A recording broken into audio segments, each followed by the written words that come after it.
அரவிந்த் சுவாமி இப்படிப்பட்ட மனுஷனா? காளியம்மாள் சொல்றத பார்த்தா, இதெல்லாம் நடந்திருக்கா? தமிழ் சினிமாவுல அரவிந்த் சாமிக்கு எப்பவுமே தனி இடம் இருக்கு.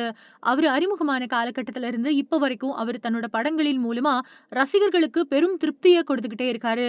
கடைசியா அவர் நடிப்புல வெளியான மெய்யழகன் படம் காலத்துக்கும் கொண்டாடக்கூடிய படமா இருக்கு. இந்த நிலையில அவர் விஜய் தொலைக்காட்சியில நீங்களும் வெல்லலாம் 1,00,00,000 நிகழ்ச்சிய தொகுத்து வழங்கினப்போ, போட்டியாளரா களமிறங்கின காளியம்மாள் கிட்ட ஆஃப் த கேமராவுல அவர் பேசின விஷயங்கள் பலரையும் ஆச்சரியத்துல ஆழ்த்தியிருக்கு.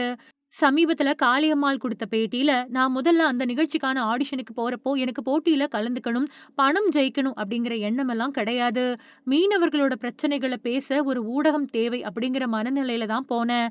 ஆனா அந்த நிகழ்ச்சியோட இயக்குனர் தான் என்ன போட்டியில கலந்துக்க சொன்னாரு. நிகழ்ச்சியில கலந்துக்கிட்டப்போ, கேள்விகளுக்கு நடுவுல மீனவ சமூக மக்கள் படுற கஷ்டங்கள் பத்தி நான் அரவிந்த் சாமி சார் கிட்ட பேசுவேன். சில நேரங்கள்ல ஆஃப் த கேமராவுலயும் கூட அவர்கிட்ட பேசியிருக்கேன். அவரும் நான் பேசினத முழுசா கேட்டாரு. ஒரு தடவ ஒரு ஷாட் முடிச்சு இன்னொரு ஷாட்டுக்காக எல்லாரும் தயாராகிக்கிட்டு இருந்தாங்க. அப்போ என்னோட கணவர் அரவிந்த் சாமி சார் கிட்ட பேசிக்கிட்டு இருந்தாரு. அதாவது மீனவர்கள் மீன் பிடிக்க கடலுக்கு போறப்போ, அவங்க என்ன மாதிரியான இன்னல்கள எதிர்கொள்றாங்க அப்படிங்கிறத பத்தி ரொம்பவுமே அதிர்ச்சியோட கேட்டு தெரிஞ்சுக்கிட்டாரு. அப்போ ஒரு உதவியாளர் ஷாட் ரெடி அப்படின்னு சொல்ல உடனே கோவப்பட்ட அரவிந்த் சாமி சார் 10 நிமிஷம் லேட்டா ஷாட் எடுத்தா ஒண்ணும் குறைஞ்சு போகாது. மக்களோட உயிர் போற விஷயம் பத்தி பேசிக்கிட்டு இருக்கேன் அப்படின்னு சொன்னாரு. அதே மாதிரி நான் 25,00,000 ஜெயிச்சதுக்கு பின்னாடி மேடைக்கு கீழ வந்து இந்த 25,00,000த்துல 8,00,000 ரூபாய் வரிகளா பிடிச்சுக்குவாங்க. மிச்ச பணத்த வச்சு எப்படி வீடு கட்டுவீங்க அப்படின்னு கேட்டாரு. நானும் 8,00,000 வரி போயிடும் அப்படின்னு சொன்னதும் அதிர்ச்சி ஆயிட்டேன். காரணம் எனக்கு அந்த விவரம் தெரியாது.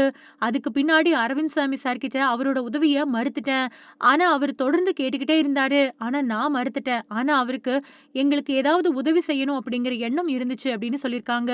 இவங்களோட இந்த பேட்டி தொடர்பான வீடியோக்கள் இணையத்துல இப்போ வேகமா பரவிட்டு வருது. அது மட்டும் இல்லாம அரவிந்த் சாமியோட இந்த அணுகுமுறை நெறைய பேர ஆச்சரியத்துல ஆழ்த்தியிருக்கு.